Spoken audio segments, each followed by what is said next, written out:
ইউরোপের অন্যতম প্রভাবশালী দেশ তুরস্ক।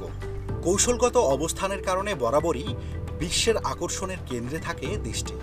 বর্তমান প্রেসিডেন্ট রিসেপ তাইয়েপ এরদোয়ান ক্ষমতায় রয়েছেন 2 দশকেরও বেশি সময় ধরে। এরপর আবারও তিনি নতুন করে ক্ষমতায় এসেছেন। তুরস্কে অটোমান সাম্রাজ্যের আভিজাত্য ফিরিয়ে আনতে চান।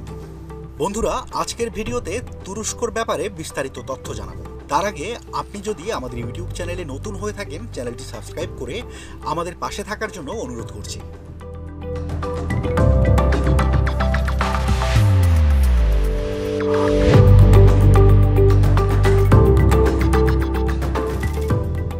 তুরস্ক পশ্চিম এশিয়া ও দক্ষিণ পূর্ব ইউরোপের একটি রাষ্ট্র। তুরস্কের প্রায় পুরোটাই এশীয় অংশে পর্বতময় আনাতোলিয়া বা এশিয়া মাইনর উপদ্বীপে পড়েছে। তুরস্কের রাজধানী আঙ্কারা আনাতোলিয়াতেই অবস্থিত। তুরস্কের বাকি অংশের নাম পূর্ব বা তুর্কীয় থ্রাস এবং এটি ইউরোপের দক্ষিণ পূর্ব কোণায় অবস্থিত। এই অঞ্চলটি উর্বর উঁচু নিচু পাহাড়ের টিলা নিয়ে গঠিত। এখানেই তুরস্কের বৃহত্তম শহর ইস্তানবুল অবস্থিত। সামরিক কৌশলগত দিক থেকে অত্যন্ত গুরুত্বপূর্ণ 3টি জলপথ এশীয় ও ইউরোপীয় তুরস্ককে পৃথক করেছে মারমার সাগর এবং বসফরাস প্রণালী, দারদানেলেস প্রণালী। এই 3টি জলপথ একত্রে কৃষ্ণ সাগর থেকে এজিয়ান সাগর বরাবর একমাত্র পথ তৈরি করেছে।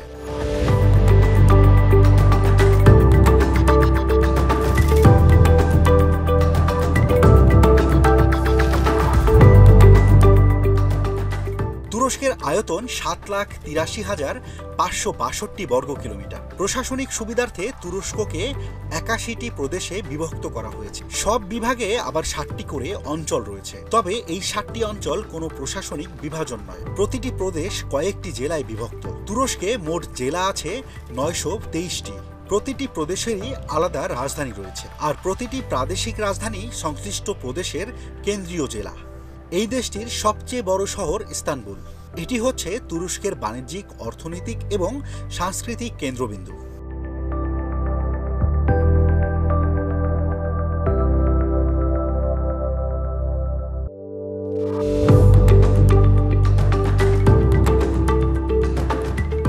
বহু শতাব্দী ধরে তুরস্ক ছিল মূলত কৃষি প্রধান দেশ।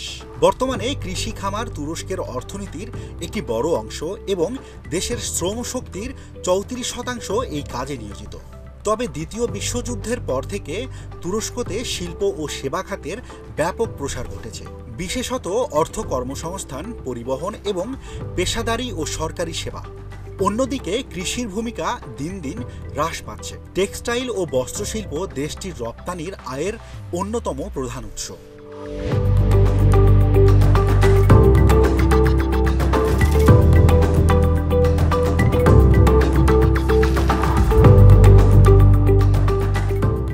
অর্থনৈতিক রূপান্তরের সঙ্গে সঙ্গে নগরায়নের হারও অনেক বেড়েছে তুরস্কে। বর্তমানে তুরস্কের 75% জনগণ শহরে বসবাস করে। 1950 সালেও মাত্র 21% জনগণ এদেশের শহরে বসবাস করতেন। জনসংখ্যার 90%ই তুরস্কের এশীয় অংশে বসবাস করে, বাকি 10% ইউরোপীয় অংশে বসবাস করেন।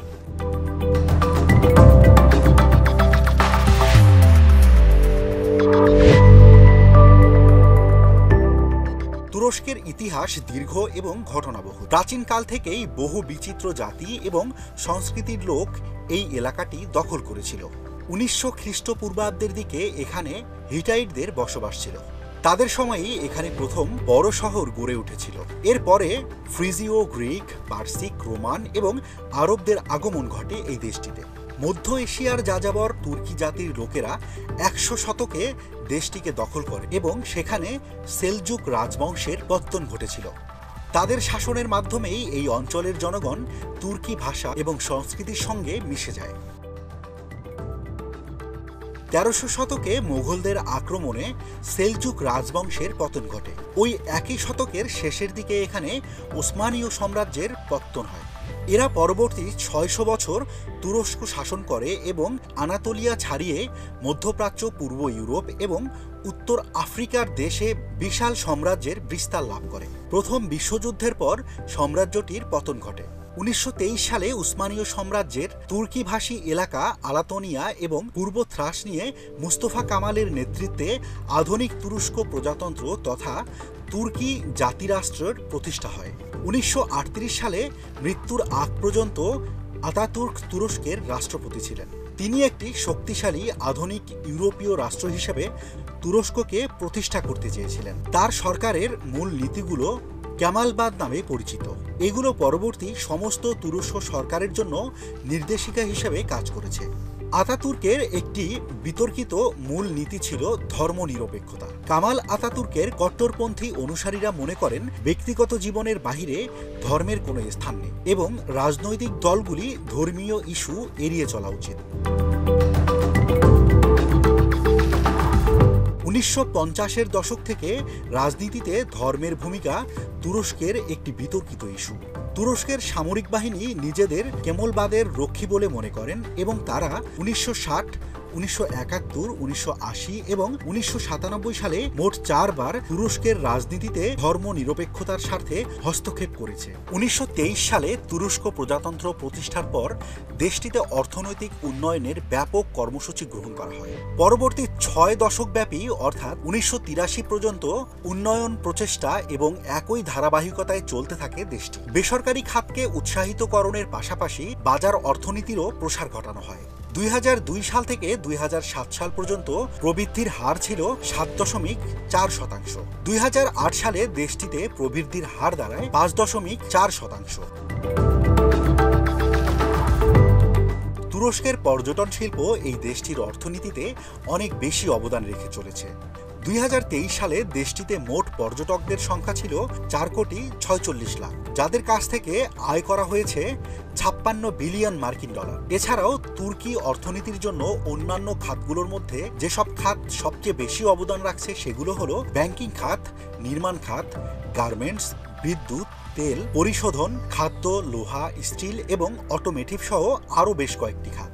অর্থনৈতিক উপাত্ত নিয়ে কাজ করা ওয়েবসাইট CEIC ডাটা জানিয়েছে 2023 সালের এপ্রিল পর্যন্ত তুরস্কের বৈদেশিক মুদ্রার রিজার্ভ ছিল 60 বিলিয়ন মার্কিন ডলার। এটি কয়েক মাস আগের চেয়েও 2 বিলিয়ন মার্কিন ডলার কম। গ্লোবাল ফায়ার পাওয়ারের রিপোর্ট অনুযায়ী সামরিক শক্তিতে তুরস্ক বর্তমানে বিশ্বের 11তম রাষ্ট্র।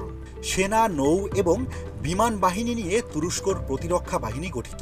ন্যাটোভুক্ত দেশগুলোর মধ্যে তুরস্কের প্রতিরক্ষা বাহিনী হচ্ছে বিশ্বে দ্বিতীয় বৃহত্তম।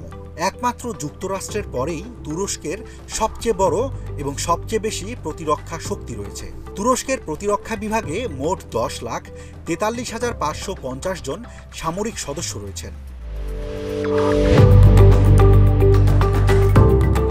বন্ধুরা, তুরস্কের জনসংখ্যা প্রায় 7,15,00,000। দেশটিতে জন্মের হার গড়ে 1.31%। প্রতি বর্গ কিলোমিটারে বসবাস করেন 92 জন মানুষ। এর মধ্যে শহরে বসবাস করেন 70.5 জন। 6 থেকে 15 বছর বয়সী শিশুদের মধ্যে শিক্ষার হার বাধ্যতামূলক এবং অবৈতনিক এই দেশটিতে। শিক্ষার হারে পুরুষরা 95.3% এবং নারীরা 79.6%। দেশটির গড় শিক্ষার হার 87.4%। তুর্কি সংবিধানের 66 নম্বর আর্টিকেল অনুসারে তুরস্কের নাগরিকত্ব যাদের রয়েছে তারা তুর্কি বলেই পরিচিত।